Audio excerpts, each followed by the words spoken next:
मेरा एक प्रश्न है कि हमें सभी विद्याएं कंठस्थ क्यों करनी चाहिए? बहुत अच्छा प्रश्न। दीक्षित शर्मा का बहुत अच्छा प्रश्न है कि हमें समस्त विद्याएं कंठस्थ क्यों करनी चाहिए।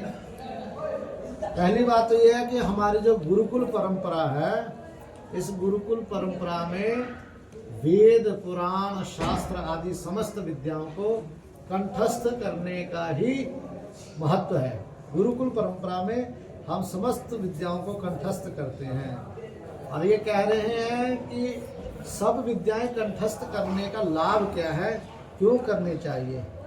तो इस विषय में भी एक श्लोक प्राप्त होता है कि यदि हम विद्या कंठस्थ करेंगे तो उसका क्या लाभ है, अथवा विद्या को यदि कंठस्थ नहीं करेंगे तो उसकी क्या हानि है। ऐसे ही बड़ा सुंदर श्लोक है, शायद आप लोगों ने पहले श्रवण किया हो। शास्त्र कहता है, पुस्तक स्थातु या विद्या, पुस्तक स्थातु या विद्या पर हस्तगतम धनम कार्य काले समुत्पन्ने न सा विद्या न तद धनम। जो पुस्तक स्था विद्या हो, जो पुस्तक में स्थित विद्या हो, पुस्तक में तो है लेकिन अभी तक आपने उसको कंठस्थ नहीं किया। पुस्तक में तो स्थित है लेकिन आपके कंठ में नहीं है। अर्थात उसको आपने कंठस्थीकरण नहीं किया, उसको आपने स्मरण नहीं किया, उसको आपने याद नहीं किया। एक विद्या तो वो जो केवल पुस्तक में है, गुरु जी ने पढ़ाया, आपने पढ़ा, तो जब आवश्यकता पड़ी तो आपने पुस्तक खोला तो वो श्लोक, वो मंत्र सुना दिया, विद्या का विषय हो गया। और दूसरा, पर हस्तगतम धनम, ऐसे ही जो दूसरे के पास दिया हुआ धन है, धन तो आपका है लेकिन आपने किसी को दे दिया कि ये मेरा पैसा, मेरा धन आप रख लो। पर हस्तगतम धनम, धन आपका लेकिन पर हस्त हो गया, दूसरे के हाथ में चला गया।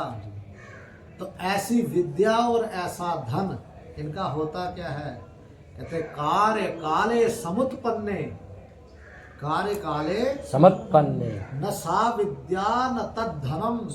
और न तो वो विद्या विद्या रहती है और ना ही वो धन धन रहता है। अर्थात जब आपको उस विद्या की आवश्यकता पड़ेगी तब वो विद्या आपके काम नहीं आएगी, और जब आपको आवश्यकता पड़ेगी पर हस्तगतम धनम आपके काम नहीं आएगा। विद्या, अगर आप कहीं गए यजमान के घर, यजमान जी ने कहा, रे ब्राह्मण देवता आप आए हुए हो, क्यों ना एक अभिषेक हो जाए, चलिए आप मेरा अभिषेक करवा दीजिए। तब आप क्या करो, अगर तो आपने रुद्री को कंठस्थ किया है, आप कहोगे हाँ यजमान आओ अभी करते हैं हम रुद्राभिषेक, तो रुद्राभिषेक करा दोगे। लेकिन यदि केवल आपने मंत्र पढ़े हैं लेकिन कंठस्थ नहीं है तो फिर क्या कहोगे, यजमान जी मैं करवा तो देता रुद्राभिषेक परंतु मैं पुस्तक नहीं लाया। तो पुस्तक स्थातु या विद्या, जो पुस्तक में स्थित विद्या है, समय आने पर उसका लाभ नहीं पड़ेगा। तभी आप रुद्री पाठ करोगे जब रुद्री की पुस्तक होगी, पुस्तक नहीं तो पाठ नहीं। ऐसे ही जब आप मुसीबत में फंस जाओगे, आप ही का धन किसी के पास गया हुआ हो, जब आप उससे मांगोगे, मित्र मुझे आवश्यकता है, जो मैंने तुझे धन दिया था वो मुझे दे दो, तो वो कहेगा भैया अभी तो मेरे पास वो धन नहीं है। तो इतना सुंदर ये श्लोक है, इसलिए कहते हैं विद्या कंठ और पैसा गंठ। विद्या कंठ और पैसा गंठ। गंठ मैंने गांठ, मैंने आजकल के हिसाब से जेब।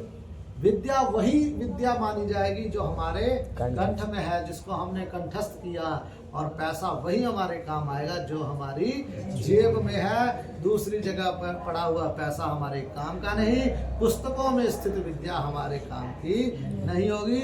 इसलिए विद्या हमारे काम के लिए उपयोगी हो, हमें समस्त विद्याओं को कंठस्थ करना चाहिए। बड़ा सुंदर श्लोक है, आइए इस श्लोक का उच्चारण करते हैं। मैं बोलता हूँ और आप लोग इसके पीछे पीछे उच्चारण करेंगे। पुस्तकस्थातु या विद्या पुस्तकस्थातु या विद्या परहस्तगतं धनं परहस्तगतं धनम् कार्यकाले समुत्पन्ने कार्यकाले समुत्पन्ने न सा विद्या न तद्धनं सा विद्या न तद्धनम् पुस्तकस्थातु या विद्या परहस्तगतं धनं कार्यकाले समुत्पन्ने न सा विद्या न तद्धनम।